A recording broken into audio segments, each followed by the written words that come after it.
Muy bien, ya tenemos la cena de Navidad encima, la semana que entra. Levanten la mano todos los que ya están listos. ¿Ya tienen todo? Regalos, cena, todo comprado, arreglado, ¿no? Todos los que todavía no estamos listos. Somos unos, ¿cómo se dice? Procrastinators en español, no sé. Miren, esta etapa del año es una locura, ¿no? Andamos corriendo para arriba y para abajo, preparando todas estas cosas, y por eso precisamente tenemos nuestra serie de Adviento, para tratar de ayudarnos a todos a enfocar nuestra mente en las cosas correctas sin importar la cantidad de distracciones que tenemos alrededor. Hemos estado analizando diferentes cosas que nos distraen y el día de hoy vamos a analizar una más de las cosas que causan que nos cueste trabajo mantener nuestra mente puesta en el lado correcto. Fíjense, hay una dualidad con el asunto del nacimiento de Cristo que de alguna manera nos distrae. Porque por un lado, fíjense, ¿cuál es la canción con la que terminamos nuestro servicio de Navidad cada año? ¿Se acuerdan? Noche de paz, sin miedo, es un cuestionario. Noche de paz, cada año terminamos nuestro servicio de Navidad cantando Noche de paz. ¿Y qué dice la letra de Noche de paz? Noche de paz, noche de amor, todo duerme en derredor. Entonces nos transmite una idea de una escena hermosa, dulce, pacífica, ¿no? Y por un lado, pues sí, es noche de paz, pero por el otro, esa noche fue el inicio de una invasión espiritual militar que iba a terminar por destrozar totalmente al mal en este mundo, ¿no? O sea, el nacimiento de Jesucristo lo que representa es lo que llaman en las guerras físicas un frente de playa, ¿no? Si ustedes estudian la historia de la Segunda Guerra Mundial, cuando empezaron a tomar las islas del sur que estaban totalmente invadidas, llegaban a la playa y hacían un frente de playa, creaban una trinchera en la playa y ya que estaban bien apertrechados ahí, simplemente empezaban a expandirse. Una vez que el frente de playa estaba establecido, era una cuestión de tiempo en que toda la isla iba a ser tomada, ¿no? Y eso es lo que fue Jesucristo, ¿no? Jesucristo vino y estableció el frente de playa que iba a terminar por destruir a la muerte, al pecado, y es una guerra violenta y agresiva. Entonces, por un lado, sí, noche de paz, noche de amor, pero por el otro, vino Jesucristo a erradicar el mal de este universo, ¿okay? Fíjense, dicho de otra manera, no podemos separar al pesebre de la cruz. Sin la muerte y resurrección de Cristo, el pesebre es irrelevante. O sea, la razón por la que el pesebre es importante es porque el que nació ahí es el que iba después a morir en la cruz y a resucitar por nosotros. ¿Okay? La razón por la que tendemos a enfocarnos más en la parte de la noche de paz durante la Navidad que enfocarnos en lo que vino a hacer Jesucristo es porque se nos olvida quién es el bebé del pesebre. Vemos nada más la escena bonita, la escena romántica, en lugar de concentrarnos en quién es ese bebé. La Biblia nos dice en Colosenses 1 que Cristo es la imagen del Dios invisible, ¿no? Que Dios se agradó de habitar en Él en toda su plenitud y que a lo que vino fue a reconciliar a todas las cosas consigo, es decir, hacer paz, a establecer paz, pero ¿cómo? A través de la sangre que iba a derramar en la cruz, a través de su muerte en la cruz y su resurrección. Entonces, ese es el bebé del nacimiento, creador de todo lo que existe. El libro de Hebreos nos dice que no nada más creador de todo lo que existe, es el que lo mantiene como un todo coherente. Romanos nos dice que todo existe por Él y para Él. Y para que no se nos olvide, tenemos nuestra serie de Adviento, para acordarnos de quién es ese bebé. Hemos estado viendo diferentes atributos del Dios que nació ese día. La primera semana de nuestra serie de Adviento hablamos de la gloria de Dios, como cuando la gloria de Dios envuelve a una persona cambia todo en su vida. La semana pasada hablamos de la compasión de Dios que podemos ver en esa narrativa del nacimiento, y el día de hoy vamos a hablar de otro atributo de Dios, que es el hecho de que Dios es digno. Puse en sus notas, Dios es digno, lo cual significa que es merecedor de todo. Esa es la dignidad de Dios. Dios es tan digno que merece de nosotros todo. Y miren, yo sé que hay muchos versículos en la Biblia que nos hablan de cuán digno es Dios. ¿no? Digno eres en verdad, Señor, ¿no? Digno es el Cordero por lo que hizo, etc. Pero el día de hoy lo que quiero es que veamos de forma muy práctica de otra de las narrativas del nacimiento de Jesús, de qué es digno Dios por parte nuestra. ¿Okay? Entonces vamos a darle gracias, vamos a ponernos en sus manos y vamos a estudiar cómo Dios es digno. Padre, te damos gracias, Señor. Te damos gracias por tu amor. Te damos gracias porque has permitido esta temporada de Adviento que estemos enfocados en ti. Y te pedimos, Señor, que una vez más tu Santo Espíritu trabaje en este momento en nuestro corazón. Señor, que nos abras los ojos a lo maravilloso que eres, a lo digno que eres, y que saber esas cosas y entender lo que vamos a estudiar en este pasaje haga una transformación profunda en nuestro corazón que nos lleve a estar cada vez más cerca de ti, Padre, a conocerte mejor y a seguirte con más ganas. Nos ponemos en tus manos, Padre, en el poderoso nombre de tu Hijo Jesucristo. Amén. Muy bien. ¿De qué es digno Dios? Ya dijimos de todo, ¿no? Pero quiero que vean lo que sucede en esta narrativa, que es la historia de los hombres sabios que llegan a adorar al niño. Mateo capítulo 2, versículos 1 al 12 dice así: Después de que Jesús nació en Belén de Judea en tiempos del rey Herodes, llegaron a Jerusalén unos sabios procedentes del oriente. ¿Dónde está el que ha nacido rey de los judíos?, preguntaron. Vimos levantarse su estrella y hemos venido a adorarlo. Cuando lo oyó el rey Herodes se turbó y toda Jerusalén con él. Así que convocó de entre el pueblo a todos los jefes de los sacerdotes y maestros de la ley y les preguntó dónde había de nacer el Cristo. En Belén de Judea, le respondieron, porque esto es lo que ha escrito el profeta. Pero tú, Belén, en la tierra de Judá, de ninguna manera eres la menor entre los principales de Judá, porque de ti saldrá un príncipe que será el pastor de mi pueblo Israel. Luego Herodes llamó en secreto a los sabios y se enteró por ellos del tiempo exacto en que había aparecido la estrella. Los envió a Belén y les dijo: vayan e infórmense bien de ese niño y tan pronto como lo encuentren avísenme para que yo también vaya y lo adore. Después de oír al rey siguieron su camino y sucedió que la estrella que habían visto levantarse iba delante de ellos hasta que se detuvo sobre el lugar donde estaba el niño. Al ver la estrella se llenaron de alegría. Cuando llegaron a la casa vieron al niño con María su madre y postrándose lo adoraron. Abrieron sus cofres y le presentaron como regalos oro, incienso y mirra. Entonces, advertidos en sueños de que no volvieran a Herodes, regresaron a su tierra por otro camino. En este pasaje podemos ver 4 cosas que estos hombres sabios consideraron a Jesucristo como digno de recibirlas. El número 1 en su programa dice: Dios es digno de nuestra atención. Dios es digno de que estemos atentos a Él siempre, en todo momento. Miren, como siempre sucede, estos pasajes hay que analizarlos bastante más que a simple vista. El versículo 1 nos dice: después de que Jesús nació en Belén de Judea, llegaron a Jerusalén unos hombres sabios procedentes del oriente.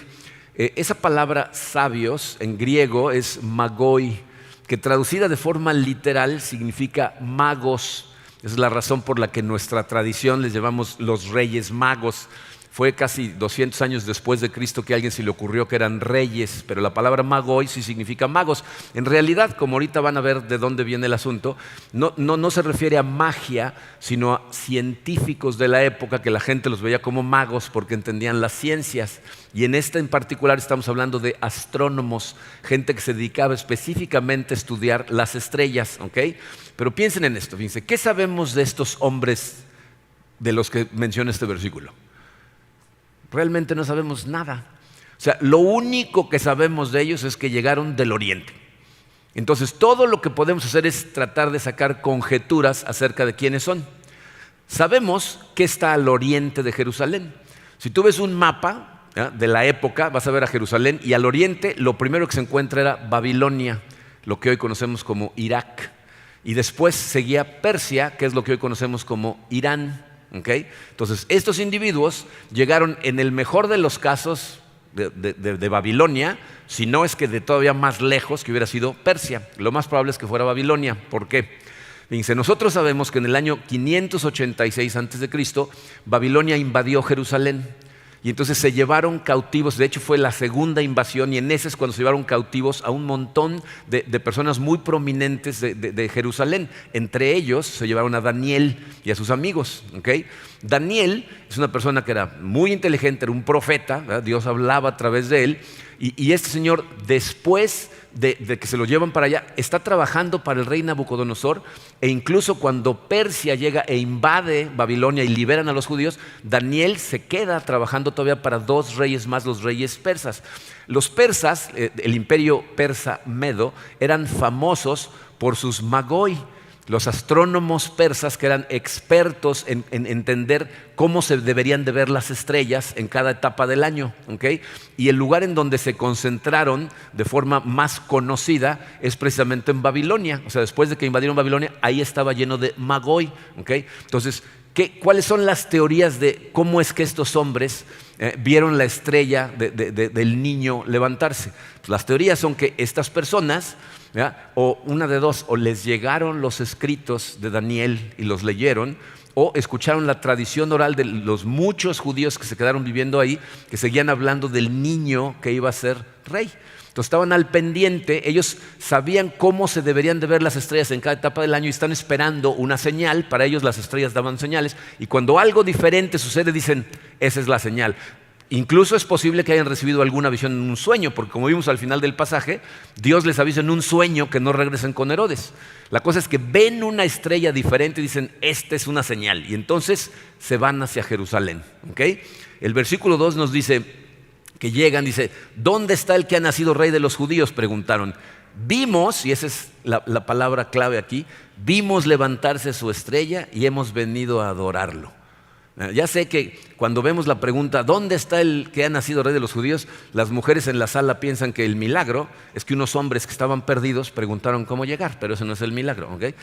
O sea, aquí lo que quiero que noten es que estos señores estaban atentos, estaban poniendo atención, o sea, mucho más allá del conocimiento que tenían, estaban poniendo atención, y cuando vieron una estrella diferente, actuaron en su conocimiento y partieron hacia Jerusalén. Lo cual nos demuestra que poner atención y tener conocimiento no es lo mismo. Y no necesito que se me ocurra algún ejemplo, porque en el texto tenemos el mejor ejemplo de esto. Fíjense lo que dicen los versículos 3 y 4. Dice, cuando lo oyó el rey Herodes, se turbó. ¿Por qué se turbó el rey? Porque dicen, ¿dónde está el que nació para ser rey de los judíos? ¿Quién era el rey de los judíos en ese momento? Herodes. Entonces le están diciendo, ya nació uno que te va a quitar el puesto. Entonces se turba él, ¿no? Pero fíjense lo que hace, dice, así que convocó de entre el pueblo a todos los jefes de los sacerdotes y maestros de la ley, y les preguntó dónde había de nacer el Cristo, que significa el Mesías, ¿no? Entonces, ¿a quién convoca? ¿A quién le pregunta Herodes en dónde va a nacer? A sus expertos. O sea, a los maestros de la ley, a gente que estaba encargada de enseñarle lo que decían las escrituras, el Antiguo Testamento eran sus escrituras, ellos le enseñaban al pueblo lo que decían estas cosas. Y si se dan cuenta, estas personas ni siquiera tuvieron que consultarlo. O sea, ninguno dice, córrele al templo y tráete el rollo de Miqueas, a ver qué dice. ¿No? O, a ver, busca en Google, pregunta ahí en Bible Gateway, a ver dónde. ¿No? O sea, no lo consultan, ya saben. De memoria citan al profeta Miqueas, le dicen en Belén de Judea, porque como dijo el profeta, y citan al profeta. Entonces lo que necesitamos notar aquí es que, fíjense, por un lado tenemos a estos hombres de quienes casi no sabemos nada, ¿no? que pensamos que saben de Cristo por escritos muy antiguos o tradiciones orales, pero que están tan atentos que cuando ven a la estrella salir, parten rumbo a Jerusalén porque están poniendo atención. Pero los expertos, conocedores de las escrituras de memoria, ni siquiera se dan cuenta ni hacen nada. O sea, estos hombres que vienen, fíjense, para que se den una idea de la diferencia entre estos dos, Babilonia, ¿saben a qué distancia está de Jerusalén? Está a 2.700 kilómetros.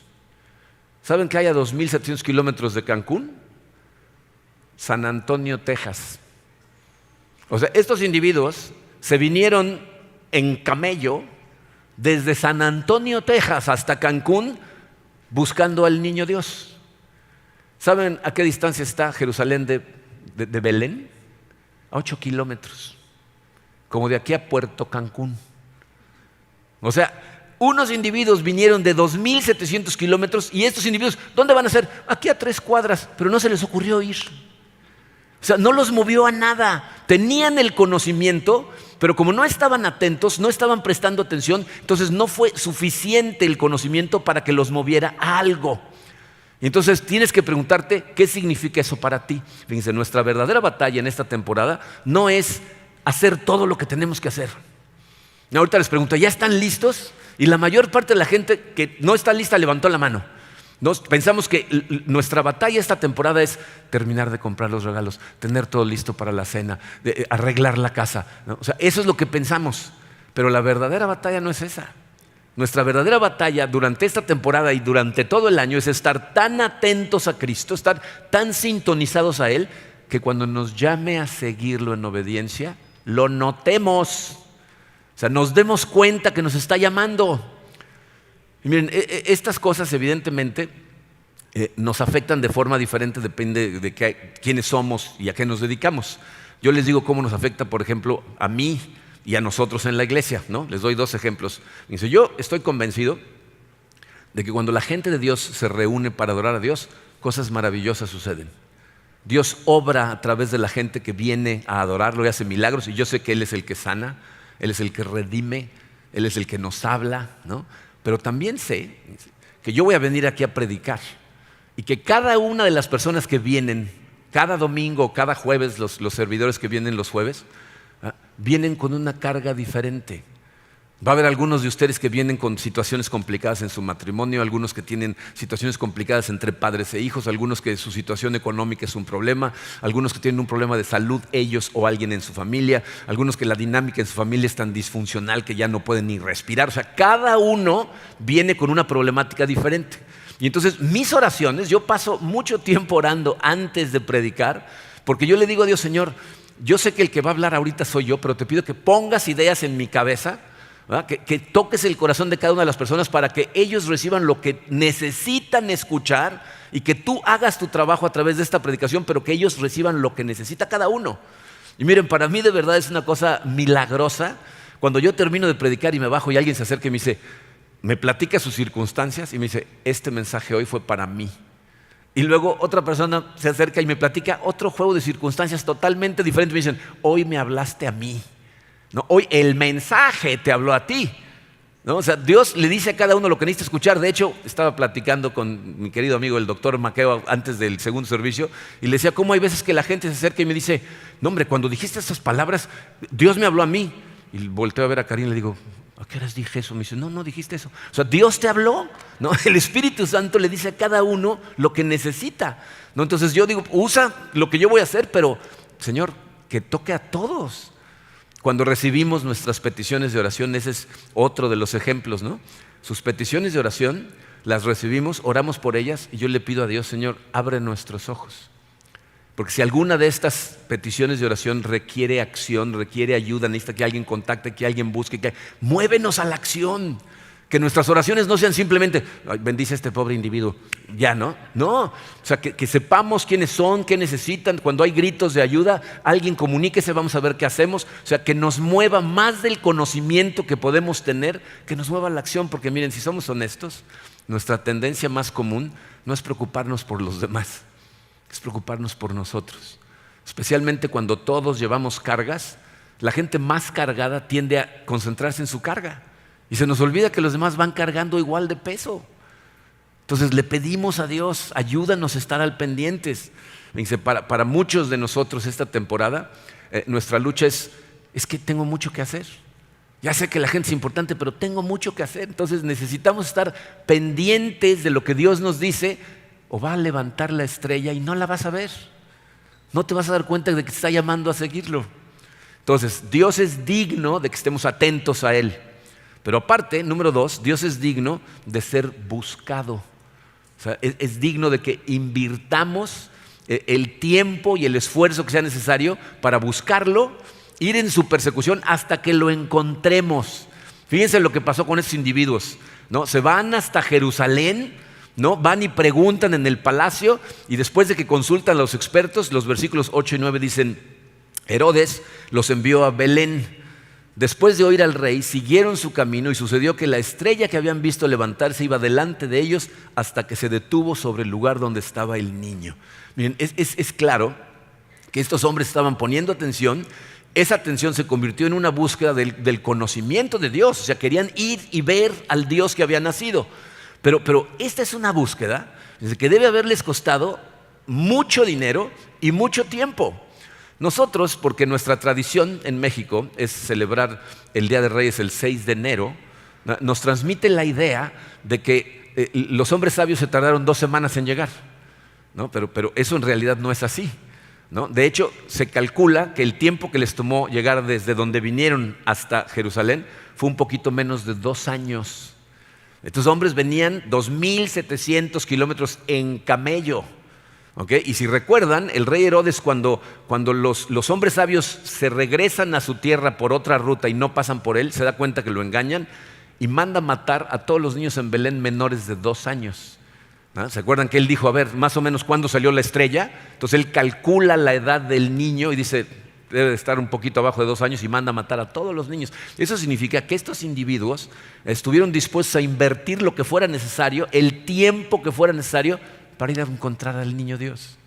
Entonces, la pregunta para nosotros es, ¿qué estamos dispuestos nosotros a invertir en nuestra búsqueda de Jesucristo? O sea, uno de los versículos más claros con respecto a esto es una de las parábolas más cortitas que contó Jesucristo. En Mateo 13:44 dice Jesús, el reino de los cielos es como un tesoro escondido en un campo. Cuando un hombre lo descubrió, lo volvió a esconder y lleno de alegría fue y vendió todo lo que tenía y compró ese campo.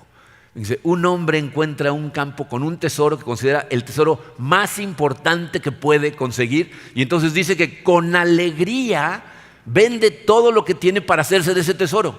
Es decir, deja ir todo lo que tiene con tal de tener ese tesoro. Cristo es tan digno y tan maravilloso que perder todo lo que tenemos materialmente hablando para ganarlo a Él, lo que debería de hacer es producir gozo en tu corazón. La semana pasada les hablaba de cómo hombres y mujeres habían dado su vida para que estas historias nos llegaran a nosotros, para que todo lo que vieron ellos como testigos llegara a nosotros, estuvieron dispuestos a dar su vida. ¿Por qué? Porque entendieron que no hay nada más valioso, más digno que Él. Y miren, esto verdaderamente es algo importante de analizar en nuestras propias vidas. Les voy a decir por qué. Dice, uno de los problemas más severos que tenemos en nuestra sociedad es que nos enseñan, ¿no? Nos enseñaron a nosotros, nuestros padres, y luego nosotros se lo transmitimos a nuestros hijos, que lo más importante que pueden hacer es ser prósperos económicamente hablando. Pensamos muchas veces como padres que si preparamos a nuestros hijos para tener éxito material en este mundo, les estamos dejando lo mejor que les podemos dejar. Pero eso es falso. O sea, ¿tenemos que prepararlos? Claro que tenemos que prepararlos. Pero si tú les estás diciendo que lo más importante es su preparación para tener éxito material, les estás creando expectativas falsas de lo que va a suceder si tienen éxito profesionalmente hablando. Porque lo único que puede hacer el éxito material es comprar comodidad, pero no produce felicidad.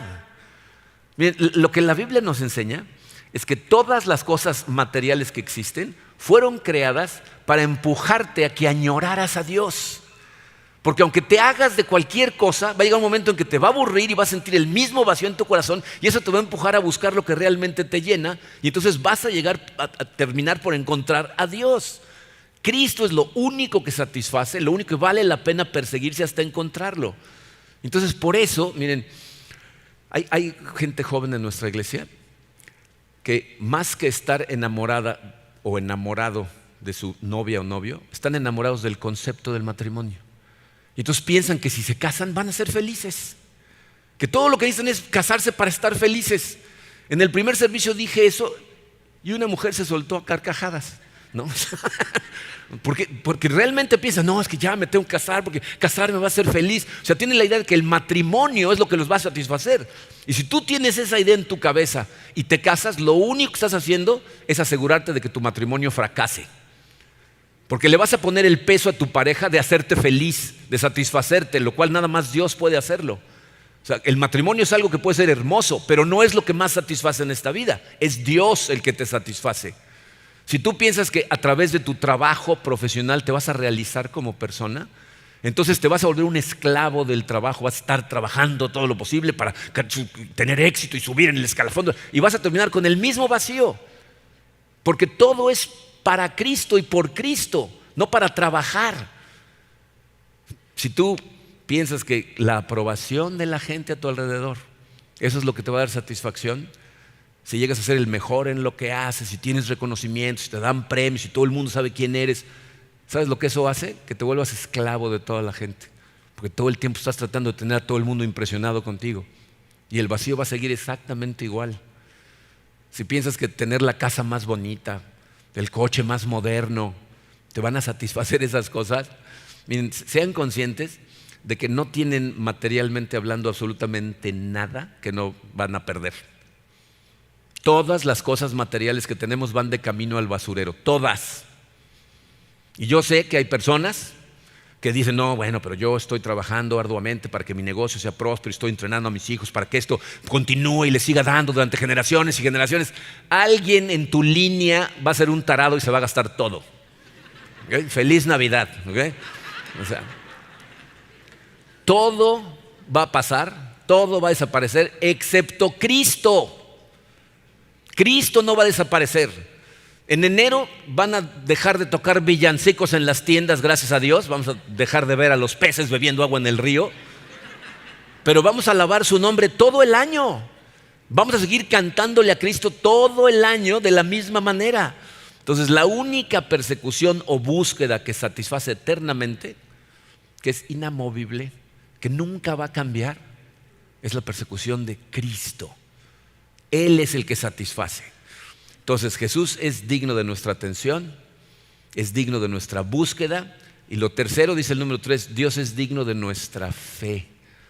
Dios es digno de que confíes en Él y de que lo sigas en fe. Miren, esta parte va a necesitar no nada más de imaginación, sino de nuestra experiencia de vida, de la experiencia que tú has tenido en tu vida persiguiendo a Cristo. Dice el versículo 2, vimos levantarse su estrella y hemos venido a adorarlo. O sea, piensen en lo que esto significa. Tenemos aquí a un grupo de hombres que vienen del oriente, Babilonia o Persia, que estuvieron dispuestos a viajar 2,700 kilómetros y todo lo que tienen es una sombra lejana, ¿no?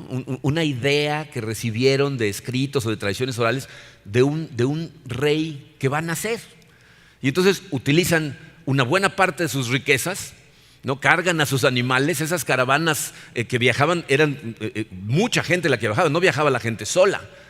Entonces deben de haber planeado el viaje y lo inician y se van siguiendo a la estrella. Y entonces trata de usar tu imaginación acerca de lo que eso significa y lo que pasa en nuestra cabeza. Miren, Karina y yo nos gusta mucho viajar en coche. Cuando estamos en Estados Unidos, que nos toca predicar allá 2 semanas o 3 semanas seguidas, entre predicaciones normalmente nos vamos de viaje. Y hay veces que viajamos 5, 6, 7 horas para llegar a algún lugar. Y esos viajes nos gustan mucho, vamos platicando mucho, pero ¿saben qué también sucede mientras vamos manejando? De repente pasamos 1 hora y media sin hablar y cada uno va pensando. Y cuando tienes 1 hora y media para pensar manejando, empiezas a pensar, ¿y qué tal si pasa esto? ¿Qué tal si pasa? Oye, tenemos este pendiente. No, te empiezan a llegar cosas a la cabeza. Entonces, imagínense estos individuos. Venían en camello por 2 años, en su camello en el desierto. ¿Tú crees que no sucedió? Que de repente a la mitad del camino uno de los otros volteó a ver al otro y le dijo, hermano Saúl, ¿estás seguro de que vamos siguiendo a la estrella correcta? O sea, te habló Dios claro, sí te dijo que era por aquí. Miren, en 2005 nos congregábamos en un lugar que se llamaba El Forito. Era un teatro que creó un salón muy grande. El 21 de octubre pegó Wilma. ¿Quién andaba por aquí? Wilma, ¿se acuerdan de Wilma? Bueno, Wilma destrozó el salón del Forito. Y entonces nosotros nos propusimos como objetivo, ¿no? Estuvimos en oración, dijimos, ¿qué vamos a hacer? Y entonces les dije, Dios nos dice que para el 24 de diciembre vamos a reconstruir esto y vamos a tener nuestro servicio el 24. Y todos nos pusimos a trabajar, cooperamos y estábamos trabajando. Como al mes y medio, faltaban como 2 semanas, faltaba un montón de trabajo. Y se acerca Tom, un miembro de la iglesia, y me dice, oye Marco, cuando Dios te dijo que reconstruyéramos en 2 meses, no estaba tartamudeando, ¿verdad? O sea, 1 mes y medio. Imagínense, 2 años. 2 años en el camello. Y yo me pregunto si no, alguno de ellos no dijo: oye, estamos buscando este Mesías del que oímos contar a esa tribu que esclavizamos hace más de 500 años. ¿Estás seguro? Pero siguieron, y siguieron, y siguieron. ¿Qué los movió? Su fe. No tenían fe en que ese era el Cristo. Dijeron: no, aquí es, vamos. Y luego hay otro aspecto que no sé si han considerado. Pues el versículo 11 dice: cuando llegaron a la casa, vieron al niño con María, su madre, y postrándose, lo adoraron. Miren, yo no sé si ustedes han tenido la oportunidad de estar en presencia de gente que para el lugar en donde estás es increíblemente importante.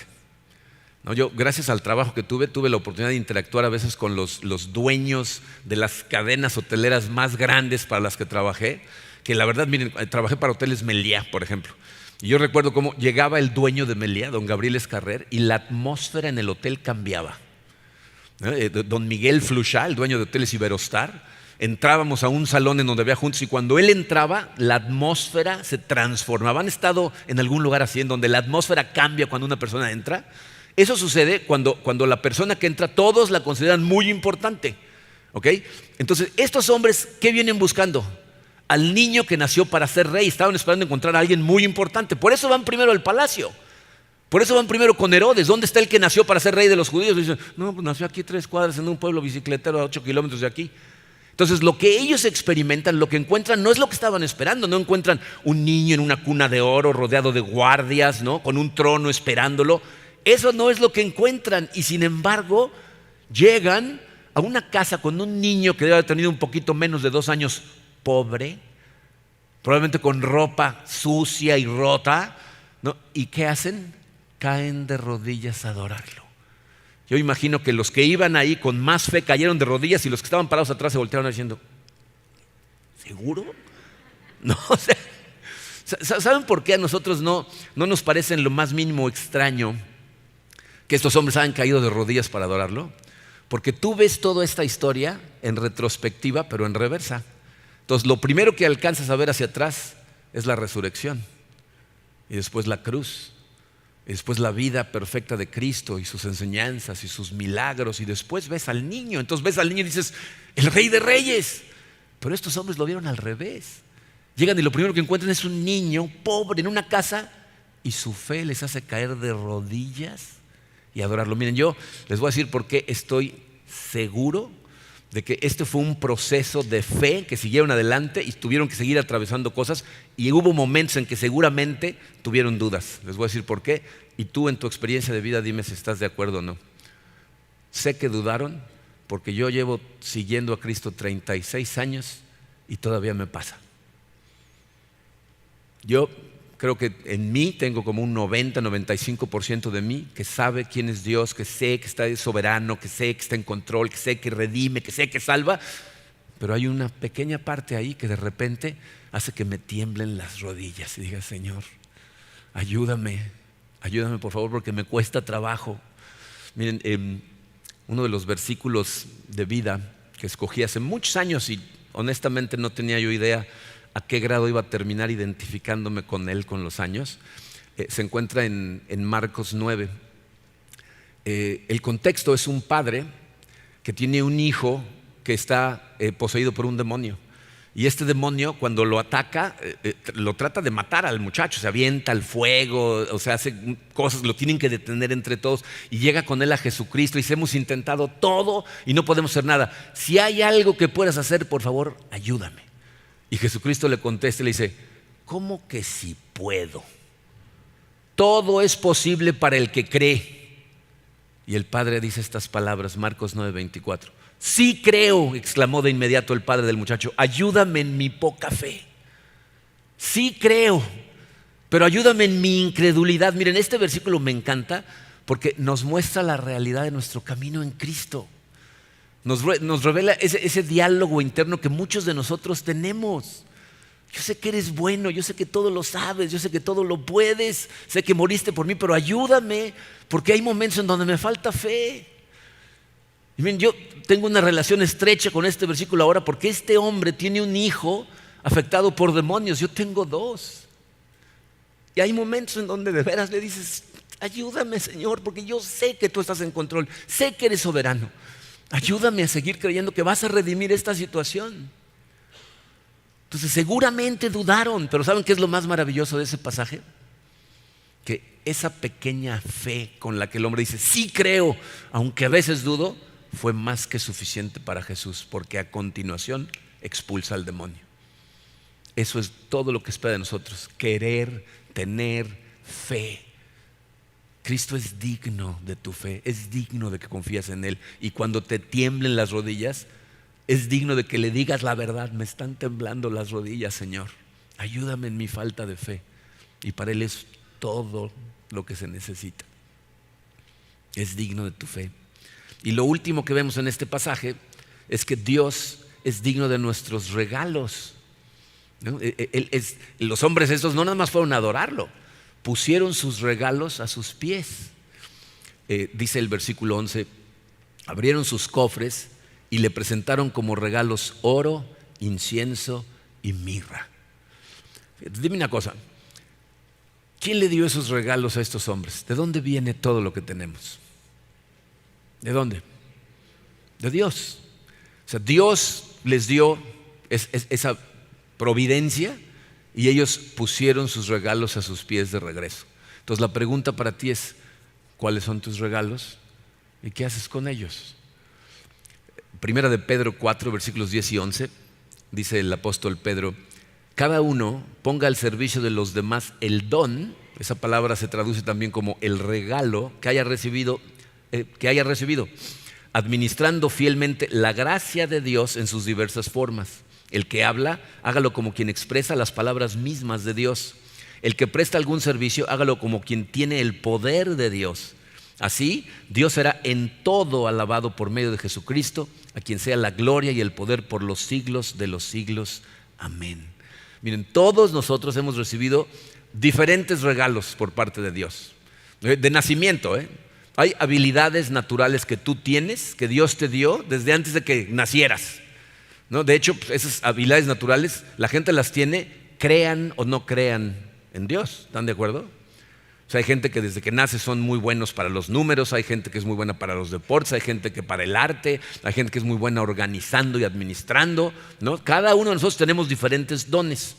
Aquí la diferencia es que cuando tú entregas tu corazón a Cristo y decides seguirlo, debería de cambiar la manera en que tus dones se utilizan, porque en vez de utilizarlos simplemente para tu gloria, ahora las usas para la gloria de Dios, para la extensión de su reino, ¿no? Y les doy un ejemplo, nada más por tiempo, pero piensen por ejemplo en la gente que tiene el don de enseñar como maestros, ¿no? Si una persona se dedica a maestro secularmente hablando, trabaja en una escuela y da clases, ¿no? Se puede decir que es un buen maestro si sabe enseñar muy bien. En el mejor de los casos, en nuestra educación secular, los maestros pueden manejar a los niños, ¿no? Incluso si hay alguna situación, incluso hasta hay psicólogos en las escuelas. Pero cuando hablamos de enseñarle a nuestros niños en la iglesia, entonces la cosa cambia. ¿Saben por qué nuestra área de niños es lo que es y funciona de la manera que funciona? Porque tenemos una líder que se llama Ángeles Ruiz, que es la encargada del área de niños, que su principal preocupación son los niños. Ella ama a los niños. Entonces, en ese lugar no nada más se preocupan por enseñarle a los niños, se preocupan por el corazón de los niños. Porque los niños entiendan claramente que Dios los ama, que Dios está al pendiente, que Dios los protege.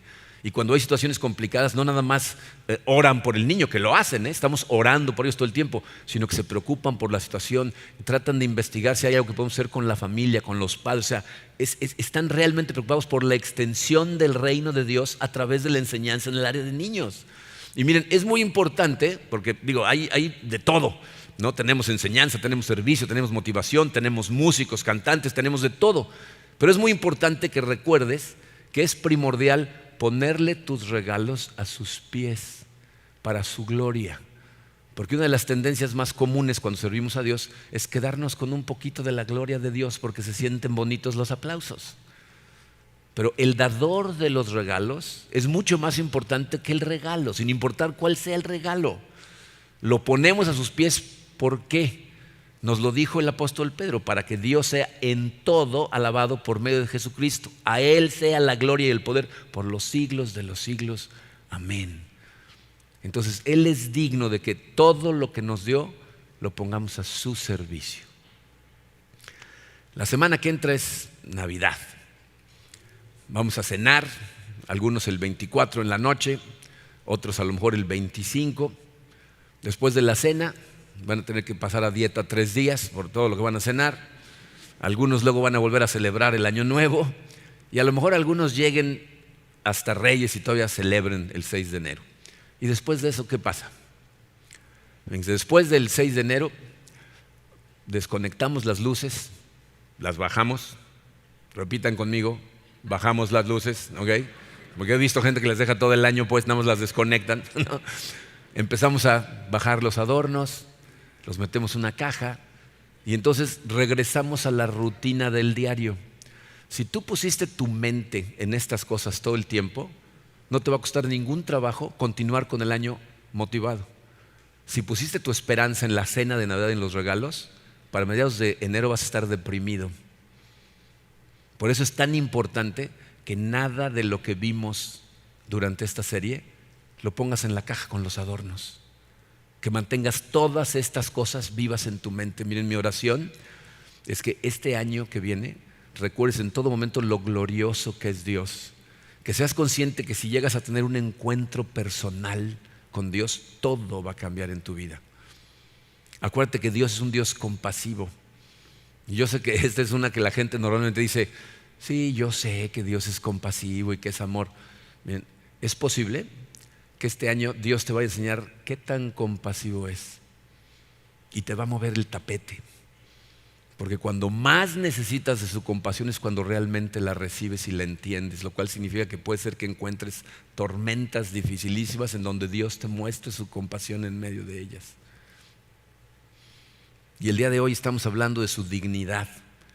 Y aquí vale la pena que te cuestiones acerca del año que pasó y el año que continúa, ¿no? ¿Le pusiste atención? O sea, viviste un año en donde anduviste corriendo a tal velocidad que a lo mejor trató de llamar tu atención, a lo mejor mandó más de una estrella y tú ni las viste. ¿Qué vas a hacer el año que entra? ¿Vas a estar atento a su voz? ¿Vas a buscarlo en su palabra para ver si te está llamando a seguirlo? ¿Vas a hacer lo que sea necesario para perseguir a Cristo? ¿Vas a necesitar a lo mejor pedirle que fortalezca tu fe? Dice, porque nuestra fe, de la única manera en que se fortalece es si seguimos adelante. Aunque las situaciones se vean dificilísimas, seguir dando pasos. Cuando ves a Dios actuar, ahí es cuando tu fe se multiplica. Pero para eso hace falta ir hacia adelante, como estos hombres, 2,700 kilómetros en camello. Sigue en fe y sírvele a Dios. Miren, para mí de lo más irónico es la gente que se siente molesta porque no crece. Y se acercan y me lo dicen, es que no cambio, no crezco. ¿Y en dónde sirves? ¿En dónde estás poniendo tus dones realmente al servicio de Dios? Estás haciendo todas estas cosas porque una sola por sí sola no sirve, todo. Pero muchas veces la gente me dice, no tengo tiempo. Pues por eso no creces. Porque muchas veces, fíjense, la gente más deprimida, ¿saben qué es lo que necesita? Es ayudarle a gente que está peor que ellos. Porque en ese momento tu depresión empieza a desaparecer, cuando viertes tu servicio en otra persona que lo necesita más que tú. Y entonces sales de esos agujeros oscuros en los que te metes. Pero todo esto lo hacemos por fe, porque Dios es digno y nos ama. Si haces estas cosas, dice, al final de las cosas, acuérdate, noche de paz, qué bonito, qué padre, pero es una invasión. Y al final, todo va a ser consumido. Cristo va a regresar. Y cuando regrese, no va a venir como bebé. Y de la única manera en que ese regreso para ti sean buenas noticias es si todas estas cosas las pones a actuar en este momento. Tu regreso va a ser excelentes noticias para ti. Vamos a orar.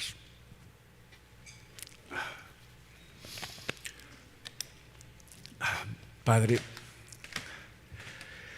Señor, te damos gracias por una serie más de Adviento en donde tú no nada más nos has permitido, sino que nos has ayudado, Señor, a enfocar nuestra mente en las cosas correctas.